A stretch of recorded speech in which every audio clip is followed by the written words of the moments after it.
When Theodore Kaczynski, known as the Unabomber, was finally arrested in 1996, he'd been outwitting and evading police for 18 years. From 1978, he led a solo campaign of terror from his tiny log cabin in the remote bushland of western Montana, killing 3 people and injuring nearly 24 others with his homemade explosives. On February 20, 1985, the first of the Unabomber's victims died when he opened a package containing a homemade bomb that had been left in the car park outside his computer store. What was the relevance of the computer store? One of Kaczynski's biggest gripes was modern technology. He targeted businesses and universities, as well as public areas and homes across the U.S. The desperate search for the Unabomber goes down in U.S. history as one of the biggest manhunts ever, involving more than 150 FBI agents. Yet, his eventual capture would be largely thanks to his own brother and sister-in-law. When he was eventually arrested, people were shocked to see that he was nothing like the monster they'd imagined. Who could have possibly guessed that the terrifying Unabomber was a highly intelligent recluse? He was once a highly acclaimed genius who had entered Harvard University when he was just 16 years old. Related, Unabomber Ted Kaczynski speaks out after 20 years. Related, love letter to a serial killer, Unabomber's unlikely relationship. Related, why Sam Worthington has sympathy for the Unabomber. First bomb son. May 25, 1978 in Chicago, an ordinary-looking brown paper package was found at the University of Illinois, apparently sent by a professor at Northwestern University. But the professor insisted he hadn't sent the package at all, and, being suspicious, he had the package taken to campus security where it exploded, severely injuring a security guard. The main component of the bomb was a length of metal pipe containing smokeless explosive powder and contained in a box which was handcrafted from wood. 2 more packages exploded in 1979, another bomb at Northwestern University as well as one on board an American Airlines flight bound from Chicago to Washington, D.C. The explosion, which happened mid-flight, resulted in smoke inhalation but no injuries. A year later, another of the Unabomber's homemade bombs injured United Airlines boss Percy Wood, who suffered burns and severe cuts. By now, the FBI had formed an official task force known as UNABOM, named due to the bomber's primary targets, airlines and universities. No clues. Investigators were completely puzzled. Numerous forensic examinations of the bomb components resulted in no clues as to the Unabomber's identity. The bombs were made up of common materials such as nails, tape, fishing wire and wood. Yet, whoever made these bombs left absolutely no identifying trace behind, no fingerprints and no DNA. Initial lab tests showed that the Unabomber had taken the skins off the batteries used in the bombs and made his own, using a glue made from melted deer hoofs. How incredibly strange, but still not a strong enough clue. As the years went by, the attacks continued, and the bombs became more destructive and sophisticated. In 1985, John Hauser, a captain in the U.S. Air Force, lost 4 fingers and vision in one eye when one of the Unabomber's bomb exploded.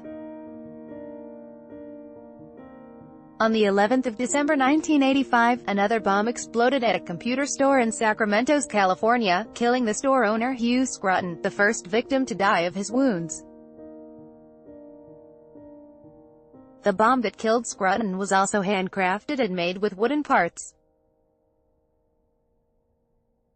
A breakthrough. It wasn't until 1987 that there was a breakthrough. A woman claimed to have seen a man in a car park outside a computer shop in Salt Lake City just before a bomb exploded.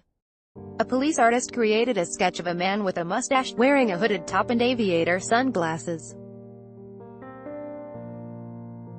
That sketch became famous, but when you compare it to Ted Kaczynski's face, you'll see why it led police to several dead ends. Then, the bombing stopped for 6 years. Perhaps the bomber had had enough. Maybe he was dead. No such luck. In mid-1993 the Unabomber struck again with attacks on university professors in San Francisco and New Haven, Connecticut.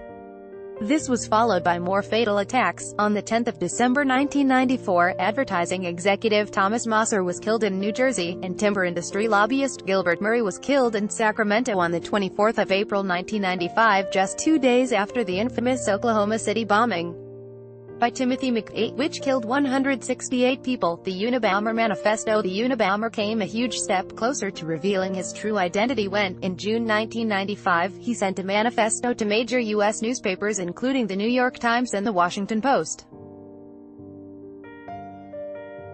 The manifesto was essentially a 35,000-word rant against the Industrial Revolution as well as what he perceived as the horrors of modern technology.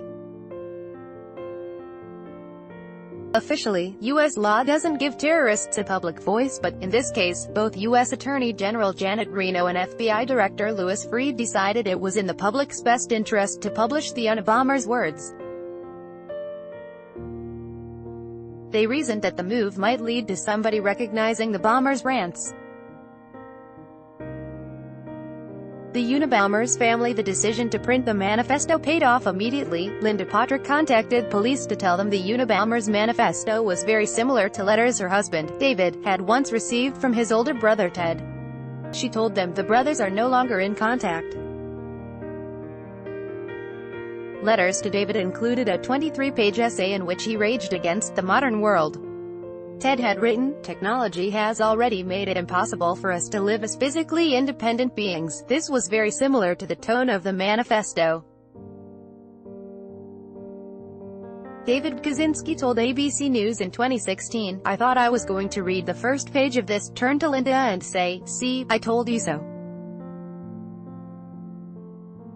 But on an emotional level, it just sounded like my brother's voice." January 5, 1998, David and Wanda Kaczynski, brother and mother of Unabomber suspect Theodore John Kaczynski, entered the federal courthouse in Sacramento, California.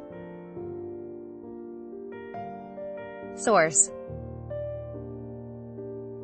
Apt early days. Born in 1942, Ted Kaczynski was a maths genius who won a scholarship to attend Harvard University at the age of 16 before receiving a Ph.D. in mathematics from the University of Michigan. In 1967 he became the youngest ever professor of mathematics at the University of California, Berkeley, working as an assistant mathematics professor. But he only lasted in the job for 2 years. He quit in 1969 and by 1970, he became a recluse, living in a small wood cabin in western Montana with no running water, heat or electricity. It was from this isolated wood cabin Kaczynski began his terror campaign. The arrest. David Kaczynski was convinced his estranged brother was the notorious Unabomber. He gave a sample of his brother's writing to the FBI which convinced them that the author of the manifesto was the same person who had written to David. On April 3, 1996, police arrived at Kaczynski's tiny cabin and arrested him. Inside, they found an enormous amount of evidence, including bombs, bomb-making equipment, as well as the original handwritten manifesto. One of many reasons the manhunt dragged on for 18 years was because the FBI was convinced that the Unabomber was based in Chicago. So, even though Kaczynski's name had appeared on a list of potential suspects based on the locations of the attacks, he'd been ruled out a long time ago. Kaczynski rejected an insanity plea and, even though he attempted suicide in his prison cell in early 1998, he appealed to U.S. District Judge Garland Burrell Jr. to allow him to represent himself. After undergoing a psychiatric evaluation, Kaczynski was diagnosed paranoid schizophrenia, which meant Judge Burrell ruled that he couldn't defend himself. The paranoid schizophrenia diagnosis meant prosecutors and defense teams were able to reach a plea bargain, and that prosecutors couldn't argue for the death penalty for a mentally ill defendant. On January 22, 1998, Kaczynski was sentenced to life in prison, without the possibility of parole, in return for a guilty plea to all federal charges. The cabin in 2006, all the items seized from Kaczynski's cabin, including the cabin itself, were auctioned off, with the money going to the survivors as well as families of the people he killed. The auction raised $232,000 and Kaczynski's cabin is now on display at the museum in Washington, D.C. If anyone really cares what the Unabomber is up to in prison, apparently, he writes hundreds of letters to pen pals, perhaps continuing the rants made famous in his manifesto. If he was angry about modern technology back in the 90s, no doubt he'd have plenty more to rant about today. L.J. Charleston is a historical features writer for news.com.au. Continue the conversation at Lee Charleston.